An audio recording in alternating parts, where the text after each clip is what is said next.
Di video kali ini saya akan merangkum aljuta film Iron Man 3 atau 3 yang dirilis pada tahun 2013, disutradarai oleh Shane Black dan diproduksi oleh Marvel Studio. Film ini dibintangi Robert Downey Jr. sebagai Tony Stark atau Iron Man, Gwyneth Paltrow sebagai Pepper Potts, Don Cheadle sebagai Colonel James Rhodey atau War Machine, Guy Pearce sebagai Aldrich Killen, Jon Favreau sebagai Happy Hogan, Rebecca Hall sebagai Dr. Maya Hansen, dan masih banyak aktor keren lainnya.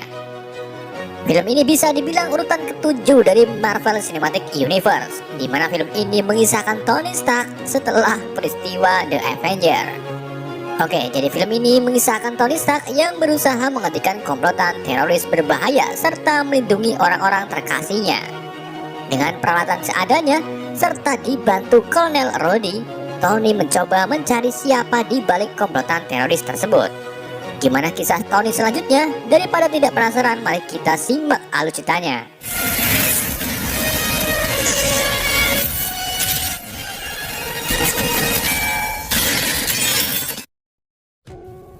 Kesuksesan Tony Stark kini membuahkan hasil serta dampak yang sangat besar. Ketangguhan dan kesombongan Tony yang memang menjadi karakternya selalu membekas di ingatan beberapa orang yang pernah Tony kecewakan. Salah satunya adalah Aldrich Killen. Dan kita flashback ke tahun 1999, tepatnya pada malam tahun baru di Swiss. Pada saat itu Tony bersama teman ilmuwan tanaman bernama Maya Hansen sedang berada di pesta pergantian tahun. Di pesta tersebut, Tony didatangi penggemarnya bernama Aldrich Killen yang mempunyai perusahaan sendiri bernama Advanced Idea Mechanic atau AIM. Aldrich mengajak Tony untuk bekerja sama, namun waktu itu Tony meremehkan Aldrich. Tony mengatakan bahwa ia tertarik bekerja sama dengan Aldrich dan menyuruh Aldrich untuk menunggu di atap. Namun sudah jelas Tony ini berbohong dan tak akan menemui Aldrich. Kemudian Maya memperlihatkan temuannya kepada Tony tentang ekstremis. Ekstremis adalah manipulasi genetik yang menggunakan nanoteknologi. Ekstremis dapat memberi tubuh manusia kemampuan untuk menyembuhkan dan bergenerasi dari kerusakan fisik, kelainan bentuk, dan bahkan kerusakan psikologis.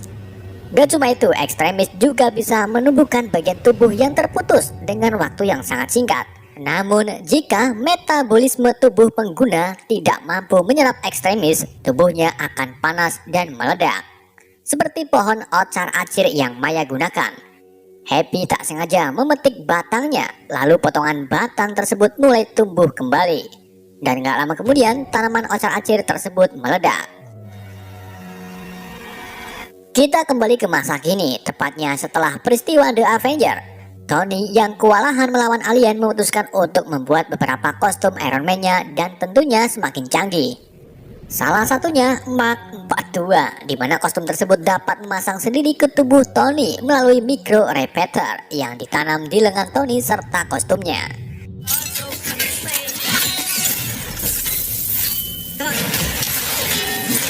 Tony juga sudah mengembangkan sistem komputernya yang kini sudah diupload ke semua kostum Iron Man. Sistem tersebut bernama Just a Writer Very Intelligent System atau Jarvis. Jarvis juga termasuk Artificial Intelligence atau kecerdasan buatan. Di sisi lain, kini Amerika sedang diteror pengeboman oleh teroris yang biasa disebut Mandarin.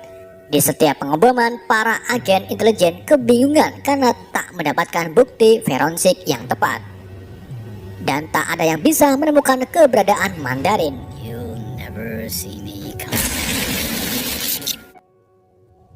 Di perusahaan Stark Industries, Pepper Potts menerima tamu yang ternyata itu adalah Aldrich Killen yang ingin mengajak Pepper untuk bekerja sama mengenai senjata baru milik Aldrich. Pepper diperlihatkan hologram senjata rancangan Aldrich yang berpusat kepada otak manusia, dan hal tersebut sangat membahayakan yang akhirnya Pepper menolak tawaran Aldrich. Happy Hogan yang kini naik pangkat menjadi kepala keamanan Stark Industries mulai curiga dengan kedatangan Aldrich beserta bodyguardnya bernama Eric Savin. Maka dari itu, Happy menghubungi Tony dan memberitahu bahwa Pepper sedang asik bersama seorang pengusaha. Setelah pertemuan Pepper dan Eldrick, Happy berencana mengikuti Eric Sevin untuk mengetahui lebih lanjut tentang ia dan bosnya. Sementara Pepper menemui Tony di rumahnya, ia disambut oleh Mark 42 yang dikendalikan oleh Jervis. Kemudian Pepper menuju ke bengkel dan mendapati Tony sedang sibuk mempercanggih kostumnya. Tony langsung mengatakan tentang pertemuan Pepper dan Eldrick. Hal tersebut membuat Pepper marah karena merasa diawasi. Mengingat cewek selalu benar, Tony langsung meminta maaf. Kemudian Tony diajak mandi oleh Pepper. Malam harinya, saat Tony tertidur, ia bermimpi saat peristiwa Avenger, dan kejadian tersebut membuat Tony merasa cemas serta takut nantinya akan datang makhluk asing lainnya menyerang bumi. Sementara Happy membuntuti Sevin sampai di pasar Tiban. Di sini Happy melihat Sevin bertemu dengan seorang pria serta memberikan sebuah koper. Happy yang penasaran dengan isi koper langsung menyenggol pria tersebut hingga kopernya terjatuh, dan ternyata isinya zat ekstremis. Happy mengambil sebagian, kemudian ia pergi.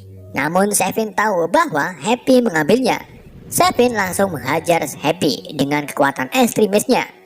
Sementara pria yang tadi memasukkan ekstremis ke tubuhnya, namun metabolisme tubuhnya tak kuat yang mengakibatkan tubuhnya meledak dengan dahsyat.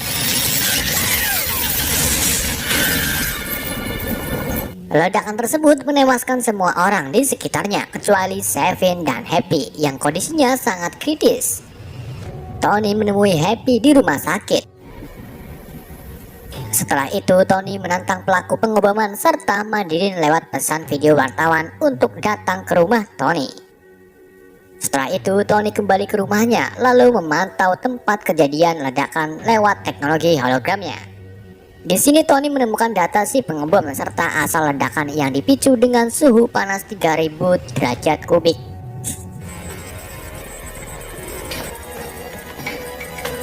Tony juga menemukan 3 pelaku yang berasal dari Kabupaten Tennessee. Tony mengatakan kepada Jervis bahwa ia berencana untuk ke sana. Karena membeberkan alamat rumahnya, sekarang banyak yang datang ke rumah Tony.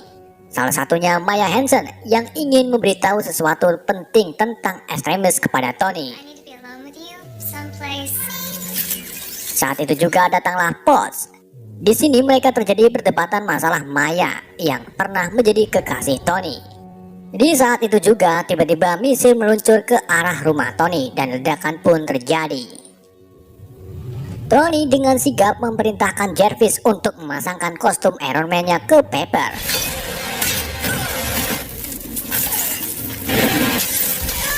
Setelah itu Tony menyuruh Pepper untuk membawa Maya keluar. Dan ternyata serangan ini dari Sevin dan kelompoknya yang disuruh oleh Eldrick untuk menghancurkan rumah Tony.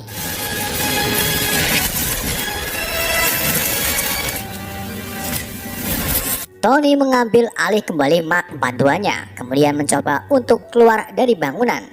Namun sistem peluncur Iron Man-nya belum bekerja maksimal yang mengakibatkan Tony terjatuh bersama reruntuhan bangunan ke dalam laut. Di dalam laut, mesin peluncur kini telah aktif. Dibantu dengan Jervis, Tony akhirnya bisa keluar. Namun yang mengendalikan bukan Tony, melainkan Jervis. Jervis membawa Tony terbang sampai bahan bakarnya habis dan jatuh di wilayah Kabupaten Tennessee.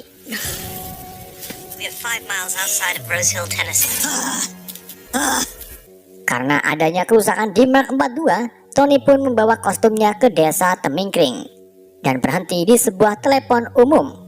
Di sini Tony mengirim pesan suara kepada Pepper ke semua kostum Iron Man-nya.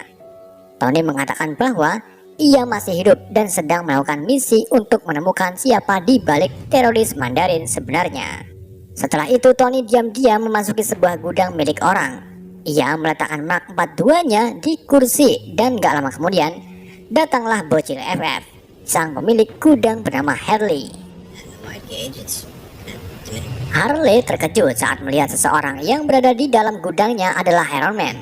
Di sini Tony meminta beberapa barang ke Harley yang nantinya akan digunakan seperti laptop, jam tangan, kantong kresek, serta mendoan untuk menjangkau lapar. Sebagai hadiah, Tony memberikan alat sinar kejut kepada Harley yang nantinya bisa berguna jika Harley dibully saat di sekolahan. Sementara Pepper sedang menangis bahagia karena ia mengira Tony sudah meninggal. Namun saat Pepper mengambil helm salah satu Iron Man milik Tony, Pepper melihat cahaya ketap-ketip di dalamnya. Dan saat memakainya, Pepper mendapatkan pesan dari Tony yang mengabarkan bahwa dirinya masih hidup. Hal tersebut membuat Pepper merasa lega. Kita kembali ke Tony yang baru saja mendapatkan barang yang Tony inginkan, termasuk jam tangan Dora the Explorer. Setelah itu, Harley menunjukkan tempat bekas ledakan bom di desanya kepada Tony. Di bekas ledakan tersebut ada 6 orang termasuk si pengebom, dan kelimanya mempunyai bekas bayangan, sementara si pengebom tak mempunyai bekas bayangan. Pelaku pengeboman tersebut adalah Chad Davis, penduduk asli desa Temingkring. Untuk mengetahui lebih lanjut, Tony mencari ibunda Cat Davis di sebuah warung. Tony berhasil menemukannya dan mendapati ibu Davis sedang menunggu seseorang yang akan meminta berkas Davis. Tony meyakinkan ibu Davis bahwa anaknya tidak melakukan bom bunuh diri, melainkan ada yang memanfaatkannya sebagai senjata. Gak lama kemudian datanglah polisi wanita bernama Ellen Brand yang akan mengambil berkas Davis. Tony langsung menyembunyikan berkasnya, kemudian ia diserang oleh Ellen. Tony mencoba lari dari Ellen, kemudian Tony juga bertemu dengan Savin. Tony memasuki sebuah ruko dan menjebak Ellen dengan meledakannya di dapur, dan akhirnya Tony berhasil membunuh Ellen. Setelah itu, Tony berurusan dengan Savin yang dari tadi sedang melelehkan sokop penampung air pump. Penampung tersebut roboh lalu mengenai Tony. Kaki Tony terjepit, kemudian Savin menyandra Harley. Karena sering main FF, Harley berinisiatif untuk menggunakan alat sinar kejut sebagai bom kejut dan berhasil melabui pandangan Savin. Setelah itu, Tony menembakkan sinar repulsornya ke arah Savin yang diambil dari Mark 42. Tony dan Harley kembali bergabung. Tony meminta Harley untuk memperbaiki Mark 42 dengan mengisi daya hingga 100%. Sementara Tony pergi untuk menyelidiki isi berkas Davis.